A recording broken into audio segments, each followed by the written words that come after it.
Kapampangan, Tagalog. Pwede po Tagalog. Kapampangan, Tagalog.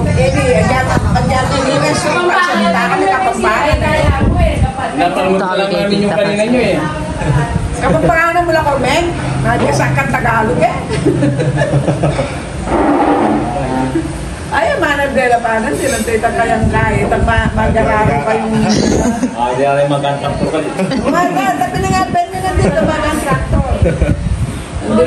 Tama nga yung tapa. Mani ko niya tapa. Doon din nga lang.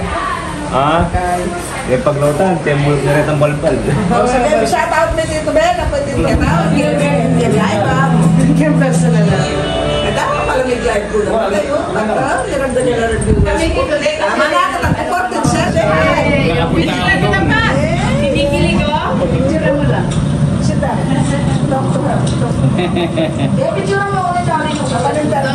We will go in their house. Next week. Basta Tagalog lang ha, huwag ka mag-iingat. Ay, Kapampangan niya, Kapampangan. Kapampangan niya, ay natin niyang Tagalog.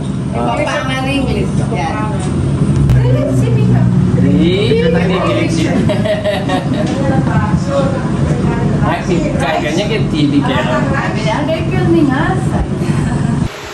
So, good morning everybody. Another day, another blessing, and another vlog. So, ayan ngayon. Nag-asikaso ako sa dalawa. Sunday ngayon mga kabady, August 25. Ayan. May iyak si JK mga kabady. Paiyak pa lang actually. May sipon kaming lahat ngayon dito sa bahay, pati siya meron. So, hirap talaga. Ang dalawang ate nagsimba. Kasama si Maxine. Tapos, off ni Ate Beth and Ate Lourdes ngayon. Pina-off ko si Ate Beth ngayon. Kasi late na kami kagabi. Kasi naghatid kami ng baboy kina Tita Sally. So, Tita Sally, Ate Fatima, sa buong pamilya, kay Tito, kay Atina. Hello. So, ayan mga kabady, naghatid kami ng baboy. Nagdidispose na kami ng mga baboy ngayon mga kabady kasi, ayun, hindi naman dahil may sakit or something yung mga baboy namin. Ang hirap kasi mga kabady na yung pagkain. So, mag-iiwan lang kami ng ilan para dito sa farm. Tapos, yung 18 kasi mga kabady is in-avail ni Dada. Yes, mga kabady, si Dada ang nag-avail nung mga baboy namin. So, alagaan din yon for fattening lang naman fattening, basta ganun. Pambenta lang din yun ni Dada. Pero kinuha niya. Siya na nag-avail mga kabady. Which is, sabi namin, kung ano yung mabibenta ng mga piggies, lahat naman ng yon is para kay JK, para sa binyag niya. Nakapag-asikaso naman na kami. Ay, talaga ba? Ha? You're so maingay. Ingay ang baby. Maingay. Ay, cho. Ay, gusto na makipagkwentuhan. So, grabe mga kabady. Laki-laki na ni JK. So, ayan, share ko lang. Ayan nga, yung baboy namin na nabenta. Yung fund na yon is para sa binyag ni JK. Madalian kaming binyag mga kabady kasi lahat talaga ng anak namin, subok na namin, lahat ng hindi na nabibinyagan agad, nagkakasakit, as in sakitin, hindi lang sakitin na ubusipon lang mga kabady, nagiging suki ng ospital. So, ayun, for change, si JK, inagara na namin yung binyag niya. Nasikaso ko naman na yung sa catering, saan ba to? Sa mga magluluto. Kasi iba pa yung catering mga kabady sa mga magluluto. Mas maganda kasi may extra kaming food na naka-prepare. Tapos meron din yung sa reception, venue, okay na din. Achu! Ayun mga kabady, nasikaso na namin. Actually, nasikaso ko na kasi si Maki busy sa bukid. Kasi may nadagdag nga na another farm na hahawakan, which is lalagyan namin ng palay, mais. Yun lang daw muna sabi ni Maki ang ilalagay. So, ayun ang ganap namin mga kabady. Then, bumalik na si cameraman. Welcome back cameraman. Pero ako nasasagot mga kabady, si cameraman is hindi for permanent or for good sa Lucky Farm. Sa pagkakamera kay Maki. So, bumalik lang sila ni Nika kasi may inaasikaso sila. So, una nilang punta is sa Armenia mga kabady, which is may work na sila doon. Tapos, bumalik sila for papers. Tapos, nag-aasikaso sila. And then, ayun. habang nandito sila, cameraman muna si Harvey ni kuya niya. So, love niya naman yung farm, mga kabady. Vocal naman siya, tsaka si Danny kasi nasabi sa akin. Pero syempre, ayaw namin na mag-abroad or umalis si Danica or umalis si Harvey na isa lang sa kanila. Laging sinasabi or sinabi sa amin ni Mama dati na nagsasalita lang si Mami. Oh, shadow naman yan. Yun mga kabady, ang sabi ni Mama sa amin, kasi syempre, asawa niya nasa abroad, mas okay talaga na magkasama kayo kahit saan. Si Maki din dati, nag-apply sa Middle East, kukunin dapat siya ni Dada, pero hindi natuloy. Sabi ng late father-in-law ko na nakikita niyang hindi si Maki mag-ano.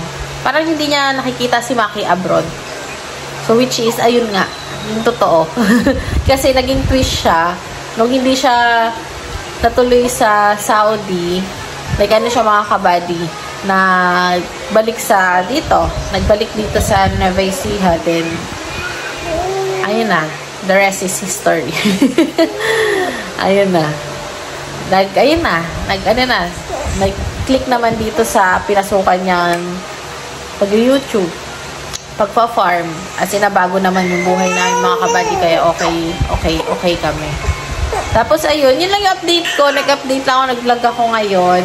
Nakatapos ko lang kasi asikasuhin yung mga chikiting. Alam niyo yun, ako lang mag-isa dito sa bahay. Naglinis, nagsaing, nagluto. Tapos, umiyak bigla si JK. Buti patapos na ako magluto. Tapos, si Marcos, pumasok kami dito sa kwarto. Dito kong pinapakain si Marcos. Kasi ang hirap na dalawa sila. Labas-pasok. So, ayun mga kabady. May pasok si Marcos ngayon. Ang pasok niya is... Ang pasok ni Marcos is 12 to 2 for, dito sa Arayat. Sa speech niya mga kabady. So, ayun mga kabady. Masyado naman, bibi na yan. Bibi na yan. Bibi na yan. Ano? Say hi, Mommy. Hi? Mommy. Say hi. Mommy. Ay, talaga ba? Say hi. Mommy. Ang taba ng kilikili. You say hi, Mommy. Ay, kilikili niya. JK. You say hi. Bibihis na tayo. Ang laki ng brasyo. Pakita natin sa kanila yung pata mo. Ayan po, ang pata niya. Sino magsasabi 3 months pa lang to? Pag 6 months na po yung pata. Ay, Popit! Don't cry. Ay, hindi ka pa kasi napulbohan.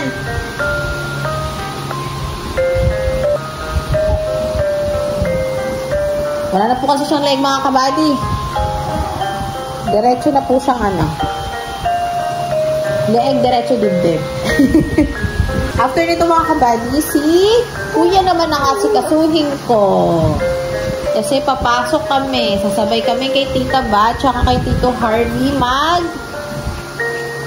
Sasabay kami kay Tita Bat, kay Tito Harvey papalaundry sila. Aray ko! Hi, Lord!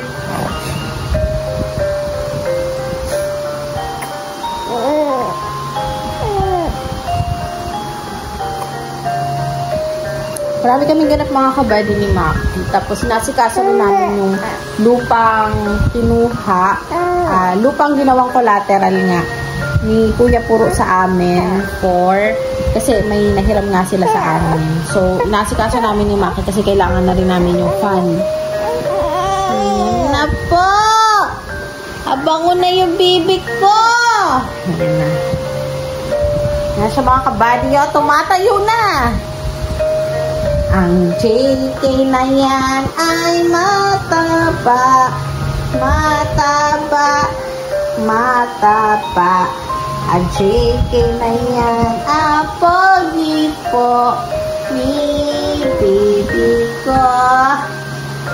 Kiss, Mommy. Who's Pogi?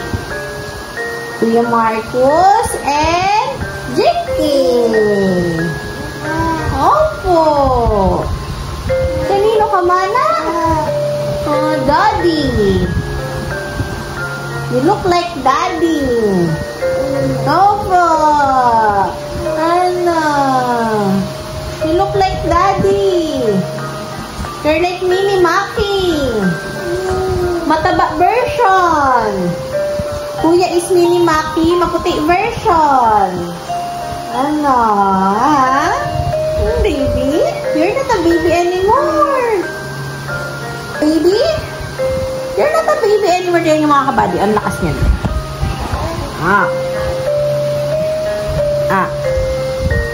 You're not a baby anymore.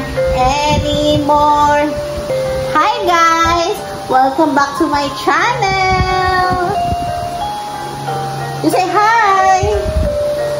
Hi my loves. My loves? Who's my loves? No? Say hi to them, anak. Hi!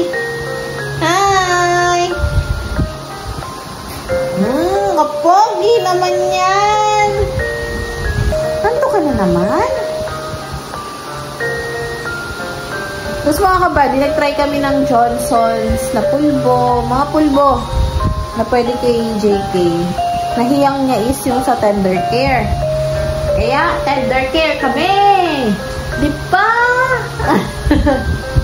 Hiyang niya rin yung gatas niya mga kabady. Kaya ganito yung katawan niya.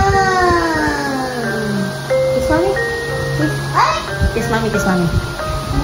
Mwah!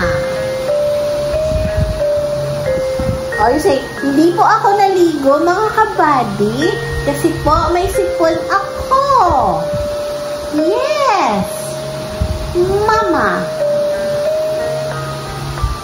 You call me Mommy. Mommy.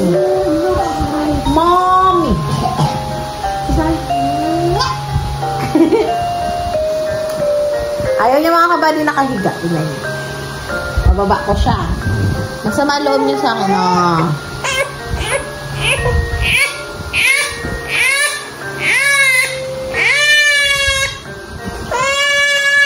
Ganyan yan. Ayaw niya na nakahiga. Halika na.